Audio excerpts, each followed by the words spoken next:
Hey guys, Margix7 here. So, I know I just said in the last video that I was going to be using my previous video I recorded yesterday, but I decided let's start over. So, let me go ahead and show you guys the long explanation of how I made these. So, let's get right into it. We'll start off with Space Invaders, because this, I didn't really change much. Okay, never mind. I may have changed much, or half as much, from the original uh, Alien Blaster game. Oh, give me a break, OBS. I've got you on running on 60 FPS. There's nothing wrong with this. Anyway, so this right here is all you see that Space Invaders uses. So I'll try not to get in too much detail to confuse you guys, but I'll try to explain it enough to where you guys can understand how I did this. So basically, you've got any type of input you can think of down here, like pressing buttons, moving your sticks. The D-pad does not count on here. I wish it did, because then you could play older games like Space Invaders or Galaga, or I don't know, anything you like with your D-pad if you like playing with the D-pad on here. But no, you can only use this or the joystick or the C stick. They call it left and right stick. I don't know. But anyway, so you could also have the touch screen used or the motion used in your controller if you're using a controller, or you're actually holding the system in your hands in portable mode, and then all that. So basically, I used an input for the A button and the left and the main joystick. So those are how I move my UFO and how I shoot. Now, the UFO doesn't normally shoot. What I did, there's a object on here called a launch object, and it's over here and all that. So I have it attached. You can attach something like an object to a fancy object like my UFO with this right here. If I can make sure I get around it, right there. And if you drag it, it will connect to it, and it'll move with it. And, well, I'll just show you real quick. I'll try not to go into too much details. So basically, right behind me just says box and right there. So anyways, this is the settings of the launch object. You can choose the direction that you want the object to be shot. So it's shooting in the y-axis. So if you guys don't know yet, so in math, basically, this is the x-axis, then the y-axis, and then the z-axis. So it's shooting up, hence the plus. So y plus, it's going to be shooting up. That's how fast it's going. That's how long the launch interval, how long it'll take before it'll shoot the next object. Okay, the launch interval is the time before you could shoot the next object in between the other object. And obviously we want it to be visible so we could see it, and it's going to be movable because we want it to move along with the UFO. It can be destroyed, and it can destroy other things. Now this is where it's connected. This might be a little bit confusing, but own connection point, it's going to connect to the middle of our own spaceship, but also where it's going to shoot out, the target connection point, that's going to be up. You can automatically have it do it, hence where it says auto right here behind my camera, or manual. Usually manual would be the better decision. Anyways, let me go ahead and move on so you guys don't get bored. So here's a spaceship, and this is using everything in this is called a node on. So we got a stick node on, button node on over here to the left, and then a texture node on. And with this one, the texture ones, you can create whatever you like to show on here. This right here, that's you can determine if it's going to be visible or invisible. So obviously it's going to be visible, so I don't have anything connected to it. But since I want my UFO to look like that, I connected it right here to the top of the UFO. So now the UFO could shoot, and it looks like the spaceship from Space Invaders. We got these boxes around here, so the camera doesn't, so my UFO doesn't go off screen, because we want to keep it there. Game screen right here, that's the screen that you're playing your games on. Now, the other things we have right here, you're probably wondering, what are all these boxes and all these lines for? I'll get to that. So, what we have right here, this is a fancy object. So basically, you got under here, under objects, you got stuff like simple objects, a box, cylinder, a sphere, fancy objects. There's a ton of these that you could choose from on here. I haven't tried all of them yet, which is interesting. Mermaids, robots, sorceress. You could basically try to create whatever game you want in here, or as far as your imagination can go, and whatever Nintendo added into this game, making game. And all these things, like you could even use a pencil if you want. Special objects also. So, anyways, we used a fancy object, alien, and with that we textured it to look like the aliens over, which I'll show in just a second. That's what this blue line is for, right there. Now, in order to make the aliens move the way I want, we put a moving object here, a sphere. So I think that was under objects, special, and then moving objects. And you could choose whichever one you want under here, but that's what I did right here. If you zoom in close enough on these, you could see what's connected to it. So, as you can see, it keeps changing from 0 to -1, 0, and 1. That's how it's moving left and right, making its left and right movement like you would normally see in Space Invaders. So, with that being said, that's connected all the way up here to a counter node on, and it's getting a count up signal. And what it's doing right now, it's going back and forth.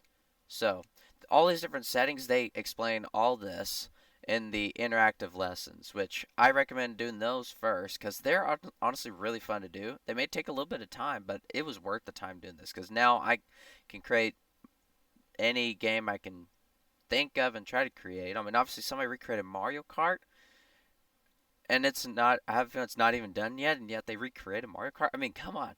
That's so cool. So, bounce. Basically, it's going to go doing, doing, doing. Think of Pong. Loop, it would just start over from the beginning. But with this one, I have it on bounce. It's going to start on 0. It'll go back and forth from -1 and 1 on the change from 0. And if you're curious on what all the rest of these mean, they have this button up here. It'll basically show you a dictionary and explaining all the other stuff you might be confused about or want to learn more. Now, I have 2 of these because you can only connect a certain amount of objects to things like a counter. So these are doing the exact same numbers. If you zoom up far enough, you could tell right there. And why I have them going slower, which if I want them to go slower in the future, I might just add a counter on a counter on a counter. This one's going really fast. So it's going to loop from -10 to 10 while not 0.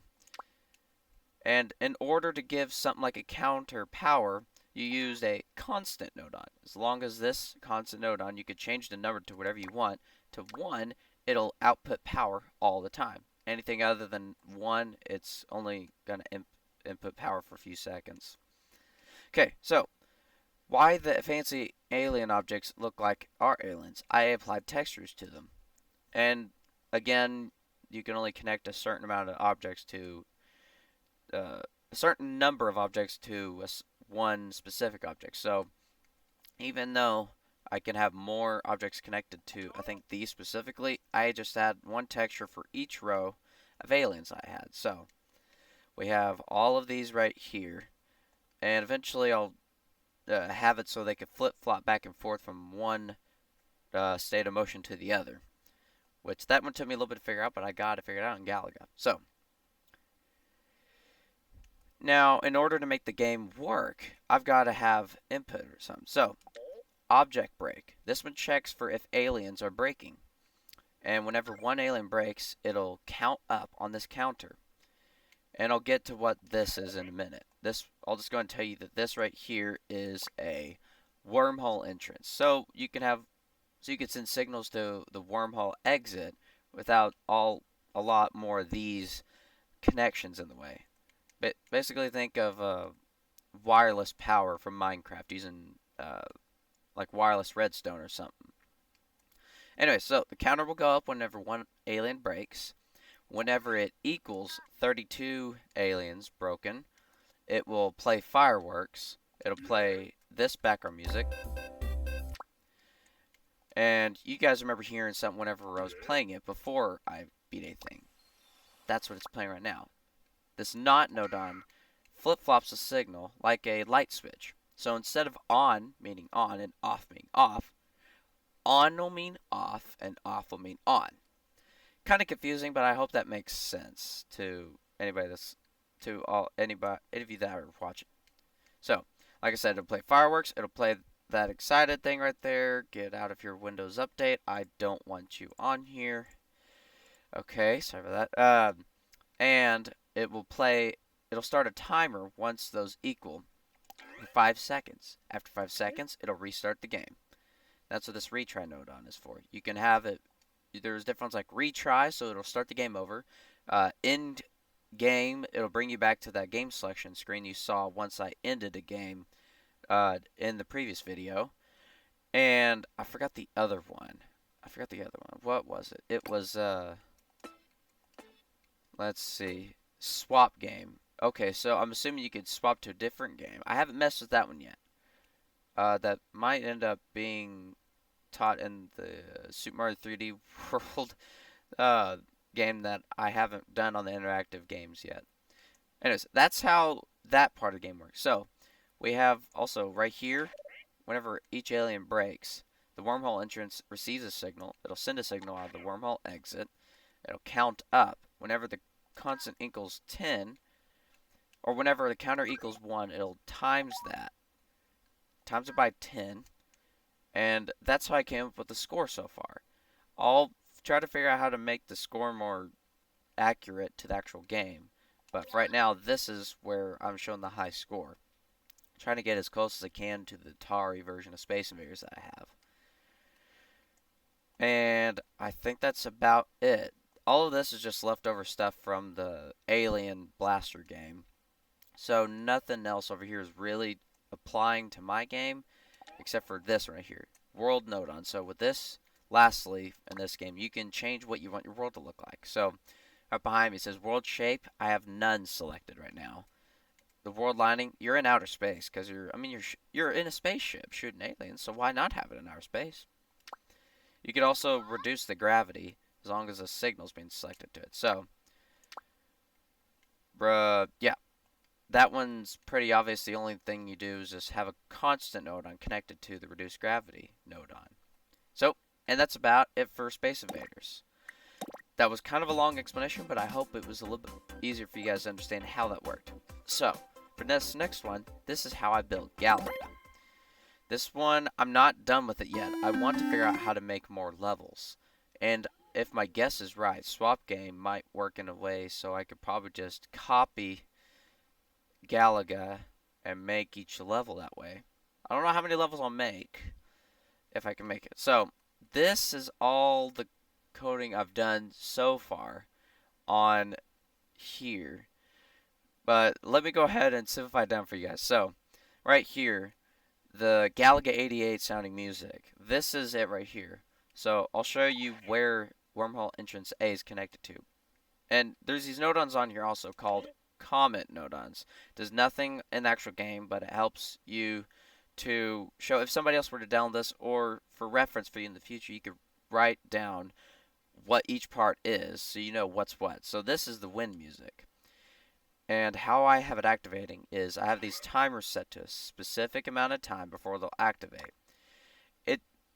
It might get a little bit confusing. It took me a little bit to figure it out, but actually not too long. So output after how many seconds? Obviously we want to activate right away, but we want the output to continue for almost 1 full second. So right here, that's how long it'll take after each one goes. Each one of these has different times for each of these down here. But once the timer starts playing, not only it'll play these sound effects that I have at certain notes, and you could choose from all these different sound effects. So,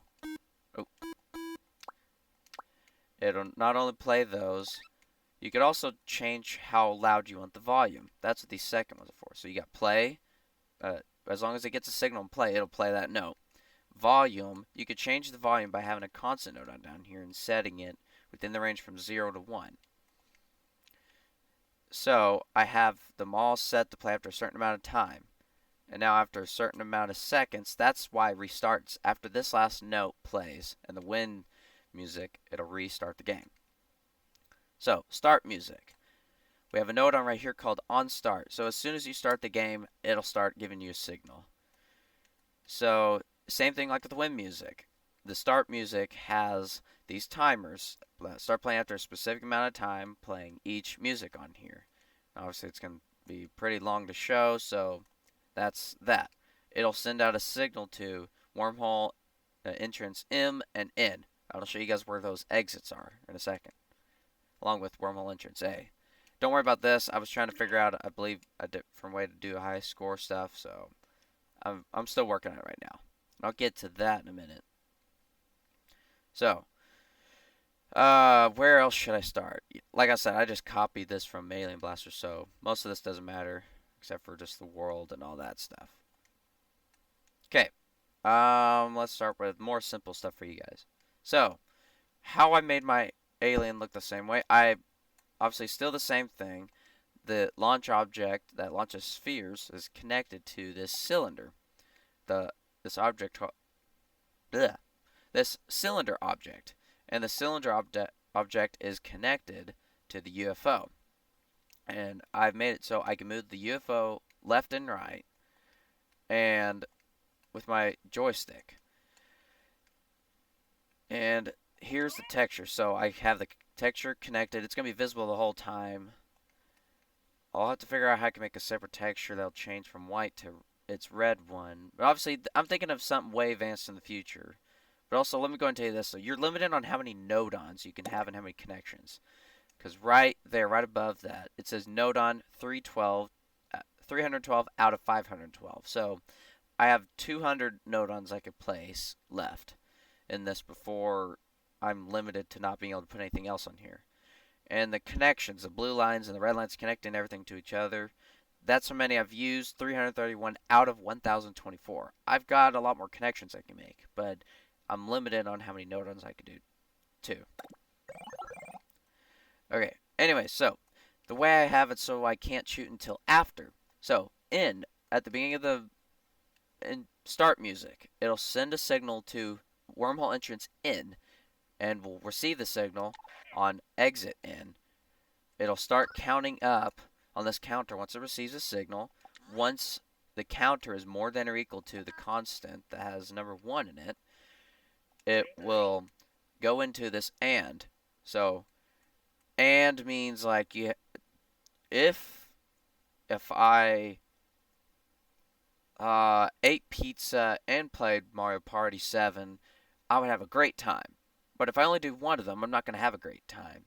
I have to have both of them at the same time. So, as long as that's more than or equal to 1, then I can start pressing A and shoot my spheres. Launch my spheres at the aliens. Okay, these I just copied my texture to make it look like we got extra lives down here. I might be able to make it so they'll become invisible after I get destroyed a certain amount of times. Who knows yet? And same thing, objects so we don't go off screen. And there's a game screen. Right here, I'm planning on having this show 1-up on here, like on Galaga, whenever it shows whose turn it is by blinking on and off. I can't get Flash to work right now, but I'm working on it, so it's a work in progress. I'll get back to how I've made the aliens move and look like they are in just a minute. So, I got on start nodons right here.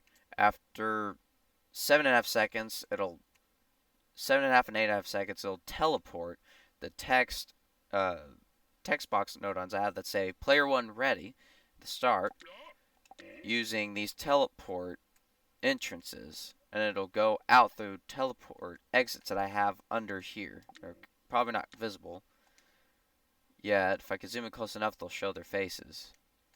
Okay, not if I have them that small. But anyways, here's the teleport boxes. So, after the boxes get teleported, they'll be destroyed by this destroy object nodon. It's specifically looking for these right here, these text boxes, because I don't want them to be in the way as I'm shooting aliens. And then after 10 oh yeah, so that's how I have them destroyed. So after 10 seconds, it'll destroy those boxes. That's what those two are for. I can use them both on one, but I don't want it to get too confusing, so I use two. Okay, so you saw there's a high score in the middle of the screen along. It says high score and then the amount of aliens I've destroyed. So I have those being teleported to the top of the screen too. And right now it starts with -2. Here's why it starts with a -2. So, right now, every time an object breaks, it'll count up on this counter. I have the counter set at -2 because the player one ready, those two count as two text boxes. There's no way I can change those to not be counted as text boxes. So, once the counter equals 0, it will teleport high score and number object to the top middle. And because if I just kept it there on -2, I feel like that wouldn't look good. But once it equals 0, then that's when this starts coming into play. So once this counter equals 32, it'll shoot off fireworks, showing the end of the game. It will send a, well, no. Yeah, once the counter over here equals 32, it will send off fireworks. It'll start this timer, which I forgot why I put 0.50. Oh, okay. It sends output. It'll send output after half a second. This is so I can have the music only play once. Let's just say I have a problem with the ending music playing over and over and over and over again, unless I have the output continue for the longest time I'm able to put on here, 100 seconds. So after half a second, it will, or after half a second, if it's more than or equal to 0, and that comparison over here, the counter equals 32, it will send a signal to A. Hence, it will do, which one was it again? I think the ending music. So right up here, that's when it'll start the ending music. It has to meet those two conditions at the same time, right here with AND. Not only that will it send a signal to AND, but it will also, these right here, this is whenever I was testing to make sure that my music was receiving a signal. So these are invisible and all that. So that's how that works. Obviously, I'm trying to figure out how to get one up to work and all that stuff right now. I will probably try to figure that out next time. That's those. So, let's continue over here to the aliens. So, how I make them move back and forth instead of just getting a constant signal the whole time. Once the starting music ends over there, it'll send. Here's where the wormhole exit M gets a signal. It gets a signal from the last music note of the starting music. It starts counting up from 0, and as long as it's more than or equal to 1, this counter will count up. And I have to have 2, so they'll be split up on here. Like I said, you can only connect so many nodons to each counter or each other nodon that's on here. So then they'll start moving left and right. Now, I did not use fancy alien objects on here. I used moving objects, and they're boxes. So, how do I get them to look like aliens then, you might ask? Well, I made textures for them over here. I might try to, again, have them change their visibility, like changing from one motion move to the next and all that. Or, you probably know what I mean. Like visible, invisible, and all that stuff.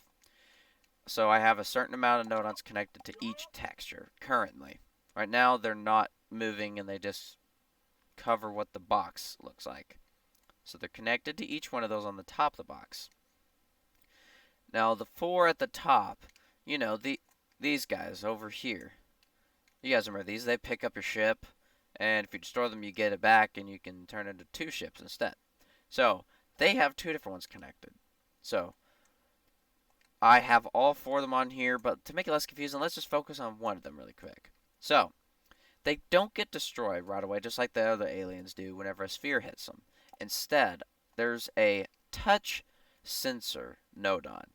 Whenever a sphere that I launch from my spaceship touches the touch sensor that's connected to the moving object, it'll count up on the counter, or it'll count down on the counter from 2 to 1. Whenever it equals 1 over here, in this equal, it will play a sound effect. I don't know what other sound effect I could use for right now that'll make it sound better, but this is what I got for right now. That sounds close enough. It makes me think of the Electric Box Flash game I remember playing online, if anybody knows what I'm talking about. If I can find it again, I'll put a link in the description, because I think it might be on the Wayback Machine website now, since it got taken down a long time ago. Because, no, it doesn't run Flash. Actually, no, somebody rebuilt it. That's right. Online, not on this game. Anyways, it'll play that sound effect, and on top of that, whenever it also equals 1, I could have had them both connect to the same one, but I wanted to make it less confusing. So, whenever the counter equals 1, it'll play that sound effect, and it will make this purple version of the alien visible. But you might be wondering, if this one's visible, won't this one cover this one up? You may be right. So, third one. So whenever the counter goes down and equals 1, the not nodon, this is where the not nodon comes in handy. It will not be visible. So I have something connected in the visible port. Right now, since the counter equals 2 and not 1, this is visible. But whenever it equals 1, that becomes invisible. This becomes visible. And that plays a sound effect all at once. So it changes from green to purple. Now when the counter equals 0, it will destroy the moving object. And hence, you destroyed an alien. And that's how that works. That took me forever to figure out, but once I learned it while watching somebody else learn how to destroy an object, it was really easy. And obviously, I have that so I can remember. And I think that might be about it that I have on here for now. Eventually, I'll work on this more, and someday, once I get done with it a lot more, I'll make a copy of this and upload it online for you guys to download and do play with it, modify it, however you guys like. And then, yeah, if you guys make videos about it, please just let me know. I want to see how y'all are working on these too. And yeah, I know this game came out about a month ago, but I've been in my business law class, and I thank you guys so much for your patience and for waiting for me not being able to upload a video like I wanted to lately. I've got 2 more weeks of classes left, and then obviously my classes, my fall classes at my college start back up in August. So I'll have a little bit of time so I can focus more on making some more videos for you guys. They might not be exactly the series I've been working on for a while, but I might work on this, or maybe I'll live stream some other stuff. But anyways, guys, sorry that was so long, but I tried to simplify that down as best as I could so you guys could be like, oh, so that's how it works. So anyways, I hope you like this video. If you like the video, go ahead and hit that like button down below, because that will let me know you guys will see me do videos like this more often. And if you aren't already, go ahead and hit that red subscribe button down below, then hit that bell icon right next to it, so you guys can be notified of when I upload a video or do a live stream. And as always, guys, I will see. No, wait, why am I doing Markiplier? As always, guys, thank you so much for watching my video. Bye bye.